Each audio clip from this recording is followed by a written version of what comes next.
श्री कृष्ण का बाल्यकाल मथुरा के पास गोकुल और वृंदावन में बीता।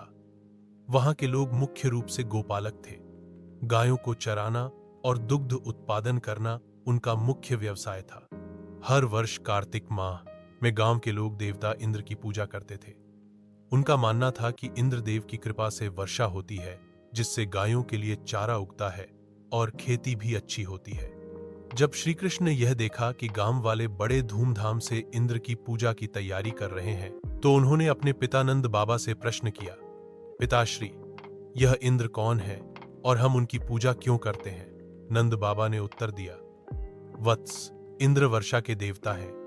यदि हम उनकी पूजा करेंगे तो वे प्रसन्न होकर अच्छी वर्षा देंगे, जिससे हमारी गायों के लिए घास पानी मिलेगा। श्री कृष्ण का तर्क। श्री कृष्ण ने यह तर्क दिया कि हमारा जीवन गोचर भूमि, गायों और गोवर्धन पर्वत पर निर्भर है। गोवर्धन पर्वत हमें घास, पेड़ पौधे, जल स्रोत और शुद्ध हवा देता है। हमें उस पर्वत की पूजा करनी चाहिए, न कि किसी ऐसे देवता की जो हमें प्रत्यक्ष रूप से कुछ नहीं देता।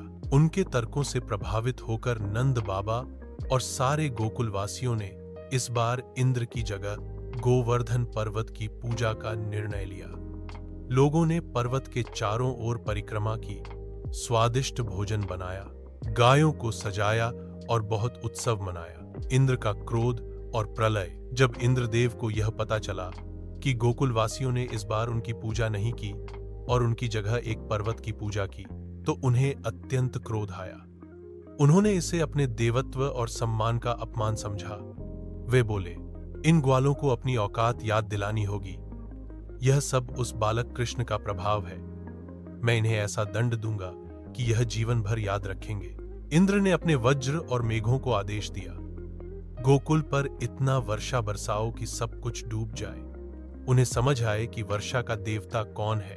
अगले ही क्षण गोकुल में अंधेरा छा गया। काले बादल गरजने लगे। मूसलाधार वर्षा शुरू हो गई। चारों ओर बाढ़ आ गई। घर गिरने लगे, जानवर कांपने लगे और लोगों में हाहाकार मच गया। श्री कृष्ण की लीला। गोवर्धन पर्वत को उठाना। जब श्री कृष्ण ने यह स्थिति देखी तो उन्होंने तुरंत लोगों को आश्वासन दिया, डरिए मत, मैं हूं ना। आप सभी अपने पशु, पक्षी और परिवार सहित मेरे पीछे आइए। वे गोवर्धन पर्वत के पास गए और अपनी छोटी सी अंगुली कानी उंगली से पूरा गोवर्धन पर्वत उठा लिया। यह देखकर सभी चकित रह गए। श्री कृष्ण ने पर्वत को छतरी की तरह सिर के ऊपर थाम लिया। गोकुल के सारे लोग और जानवर पर्वत के नीचे आ गए और 7 दिनों तक वहीं सुरक्षित रहे। श्री कृष्ण ने 7 दिन और 7 रातें बिना हिले पर्वत को अपनी उंगली पर थामे रखा। देवताओं ने यह लीला देखी और इंद्र स्तब्ध रह गए। इंद्र का पश्चाताप। अंततः इंद्र को समझ में आ गया कि यह कोई साधारण बालक नहीं है। उन्होंने अपने गुरु बृहस्पति से पूछा, यह कौन है जो मेरे वज्र, मेरे मेघ और मेरी शक्ति के सामने अडिग खड़ा है? गुरु बृहस्पति बोले, यह स्वयं नारायण का अवतार है। श्री कृष्ण, तुम्हारे अहंकार के कारण तुमने उसके भक्तों को कष्ट पहुंचाया है। अब जाकर क्षमा मांगो। इंद्र तुरंत श्री कृष्ण के पास गए, अपने घुटनों के बल बैठे और बोले, प्रभु, मैंने अहंकारवश अपराध किया। मैं नहीं जानता था कि आप स्वयं भगवान हैं। मुझे क्षमा करें। श्री कृष्ण ने मुस्कुराकर कहा, इंद्र, अहंकार मनुष्य को अंधा कर देता है। जब तुम उसे त्याग दो